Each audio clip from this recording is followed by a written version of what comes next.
how are MS-13, Bitcoin, 18th Street, and crooked politics down in El Salvador all connected? You're about to find out. American Dope. Remember to like, share, and subscribe. A frightening image inside a prison in El Salvador, and President Nayib Bukele wants the world to see. He says it shows gang members punished and kept in crowded cells away from any sunlight since the end of March.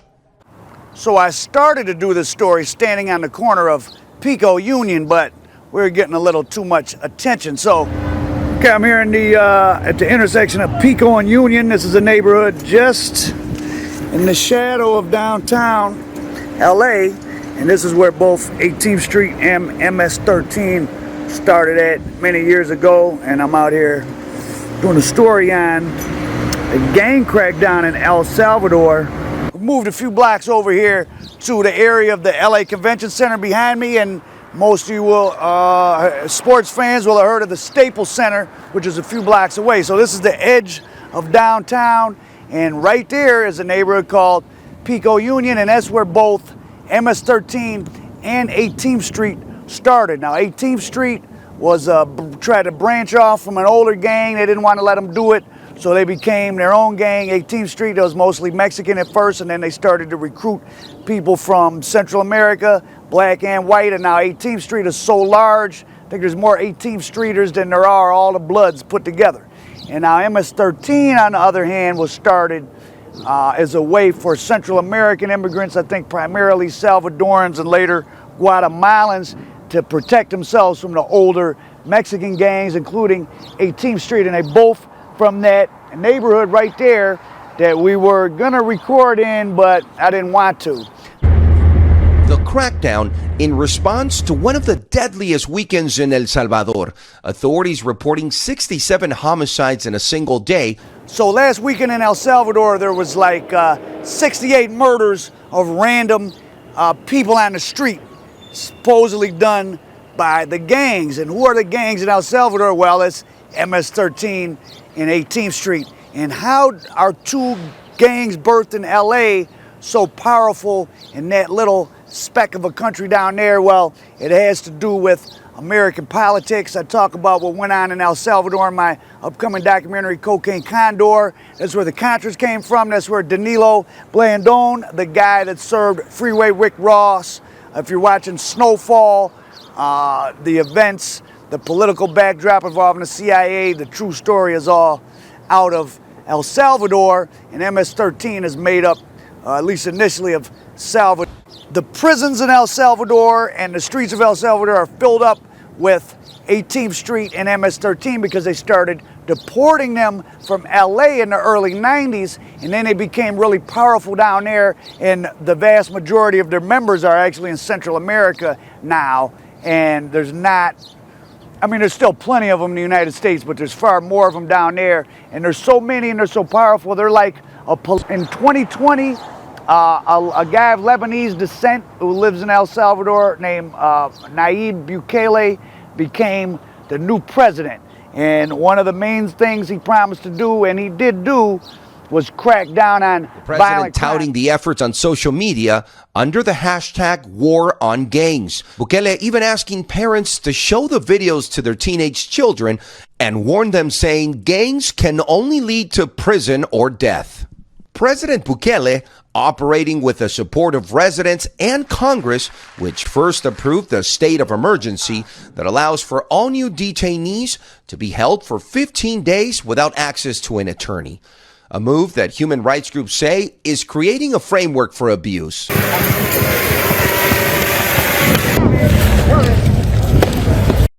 El Salvador and Guatemala had always been top of the global murder rate statistics all through the 2000s.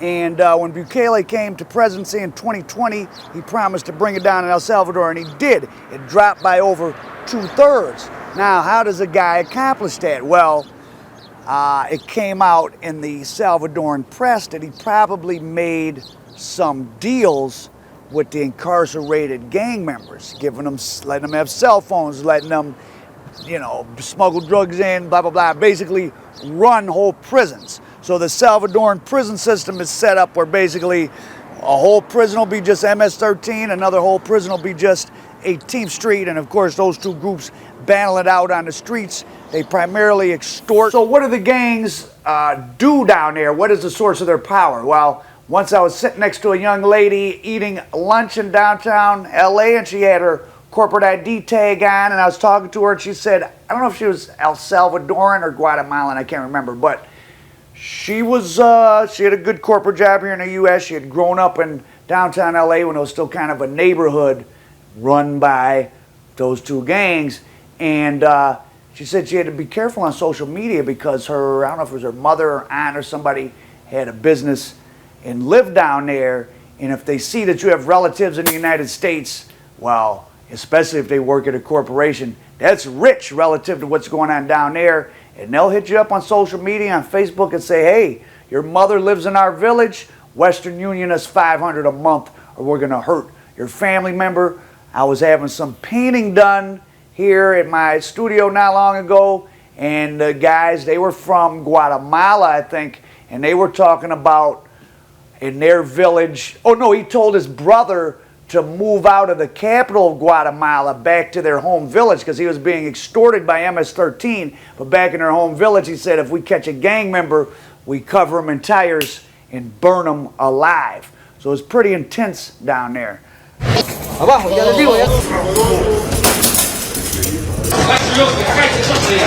And Bukele, when he came to power in 2020, so a year later in 2021, late 2021, he announced this volcano bond idea, and basically the country is gonna give some land away for a tax-free zone for this American company to run Bitcoin mining and use the power from a volcano there in El Salvador, and the country is floating bonds on the international market to raise money with the expectation of it being paid off from Bitcoin reaching $1 million in the future.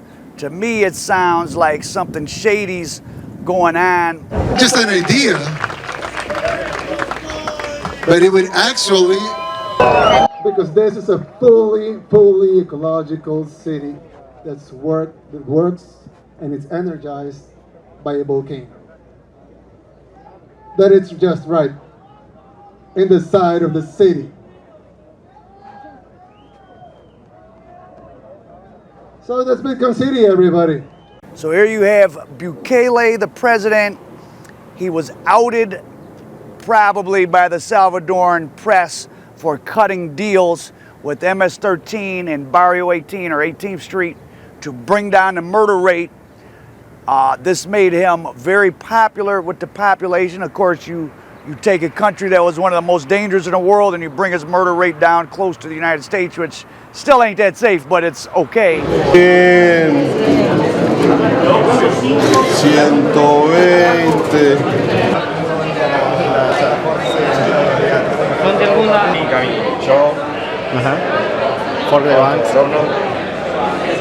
And using that success, he consolidated his power there in El Salvador. His party won all the, a vast majority of the seats in the Congress, so he can kind of do what he wants, and what he wants is those volcano bonds. But of course, maybe there's people down there in the press that might uncover something.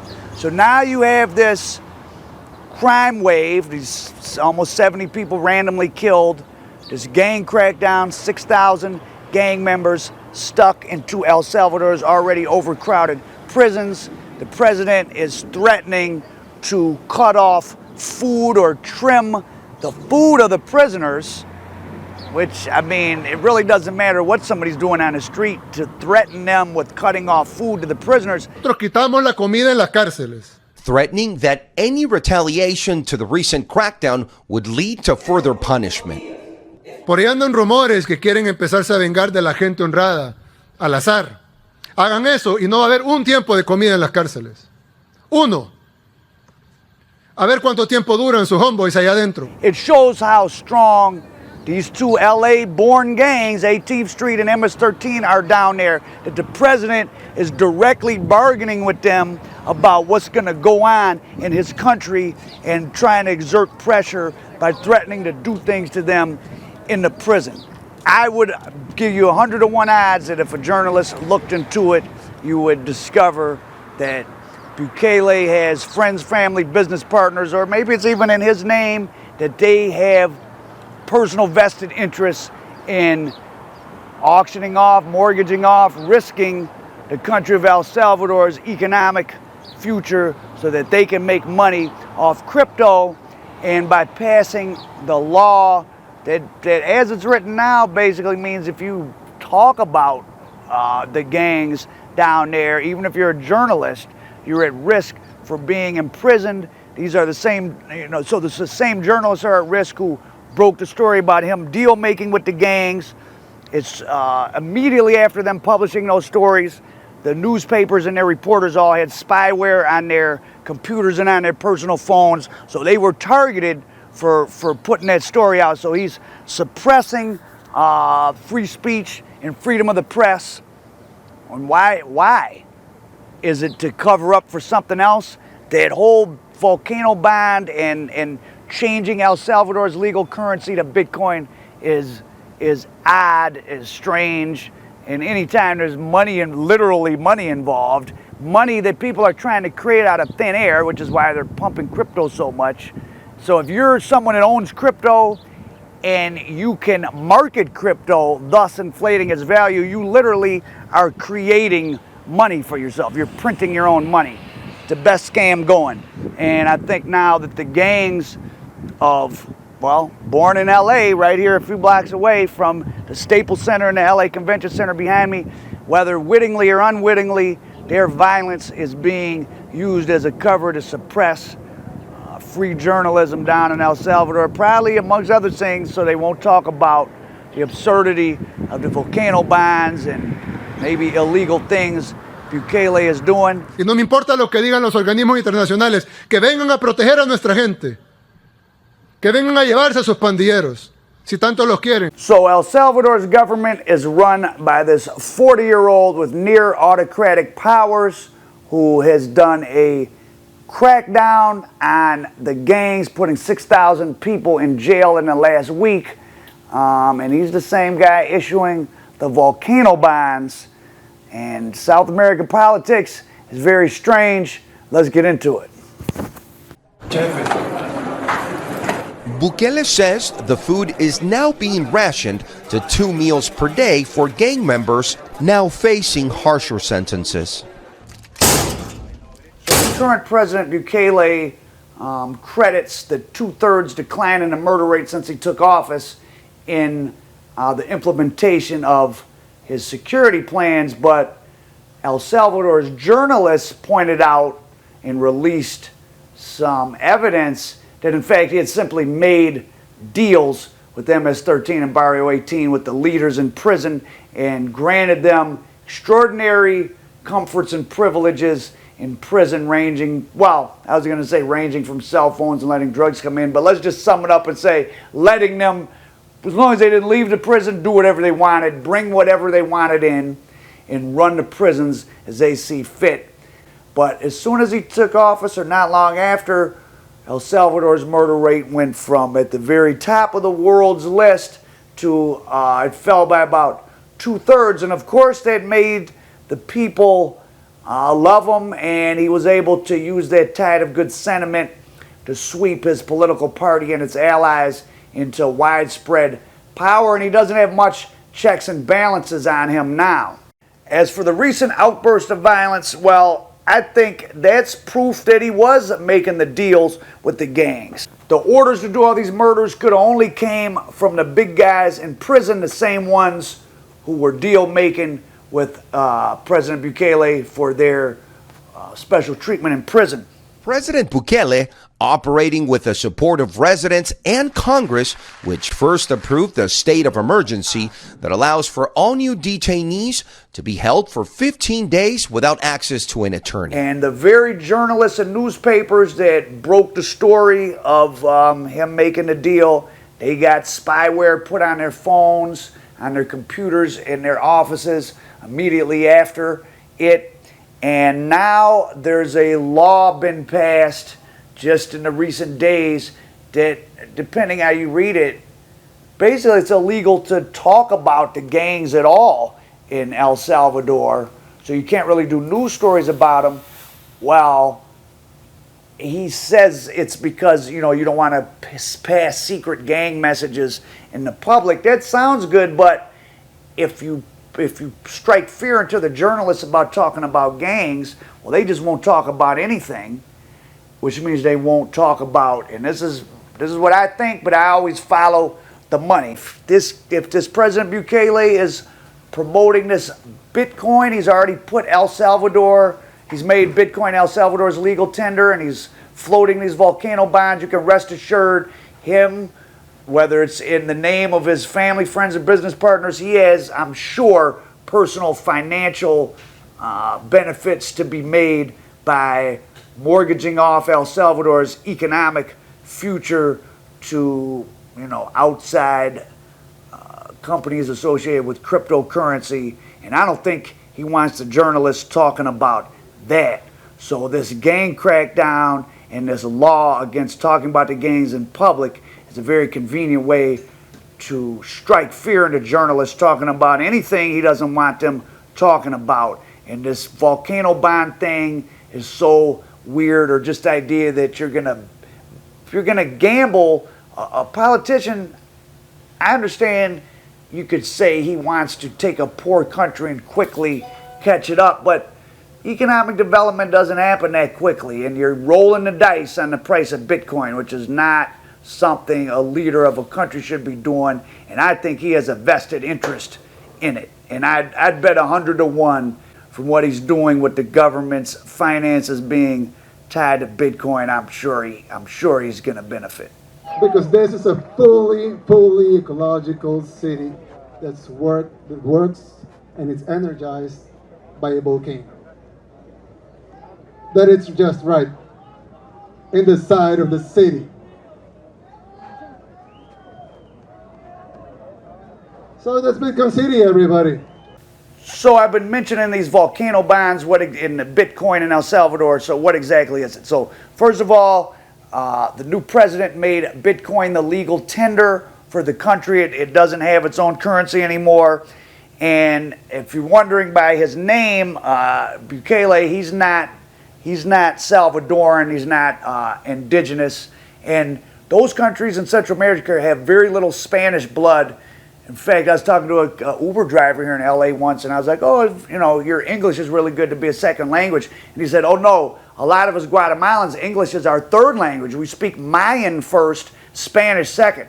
So they're still speaking Mayan because there's so few Spanish. So you have this country, El Salvador, it's just totally indigenous DNA almost, but there's these elite Lebanese families, and Bukele is one of them, and he's the president, and he's tied in more so to the global economy. I'm sure he has cousins and relatives around the world that have Bitcoin holdings, and now he wants to mortgage off his country's future for it.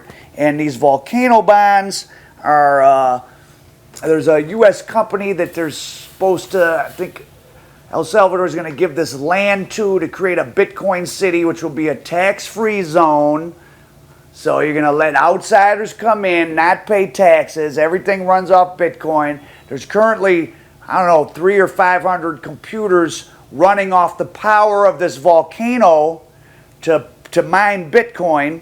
And they're floating $1 billion in bonds. So what's a government bond? It says, hey, they sell them on the global market. So some of you may be familiar with U.S. Treasuries, which pay maybe 2-3%. I think they just went up to 4%. Well, the Bitcoin bonds are saying we need money now, and we pay back to the bondholders on the global market over the years. And they're probably paying a high interest rate, and it's a gamble based on the price of Bitcoin, because they're expecting to be able to pay back the bonds with the revenues they earn from both Bitcoin mining and the country's holdings of Bitcoin. I mean, he was elected by the people, but I don't see no Lebanese gang members with their heads shaven being run around. The optics are pretty bad. So remember to like, share, and subscribe. This is one of the stories that I pride myself on, and you're not going to get on all these other gossip, key chit chat YouTube channels. This is about cryptocurrency, gangs born right here in LA down the street, MS-13 and 18th Street, the political situation in El Salvador, which goes back to the era of Snowfall, Freeway Rick Ross and the Contras, and the United States government meddling in other countries and destroying them. And that's why now a country full of indigenous people with very little Spanish blood, El Salvador, is so desperate for change because the country is so dangerous. They elected, he's auctioning off the country. He's risking its economic future by betting on Bitcoin and his infamous volcano bonds. So if you're interested in this type of stuff, like, share, and subscribe, but also Google some of these things I'm talking about, and you can read about all this stuff on your own because it's very interesting. So that was the tale of, so that was a little bit of the tale of what's going on in El Salvador with the gangs born here in LA, MS-13 and 18th Street, the crackdown, 6,000 put in jail, 70 people murdered last weekend. Is Bitcoin part of the play here? Are they using the cover of gang crime to crack down on the press so that the press can't talk about what the president of El Salvador is trying to do with Bitcoin and his country's economic future? I don't know. Research it yourself. Al Prophet, American Dope, LA.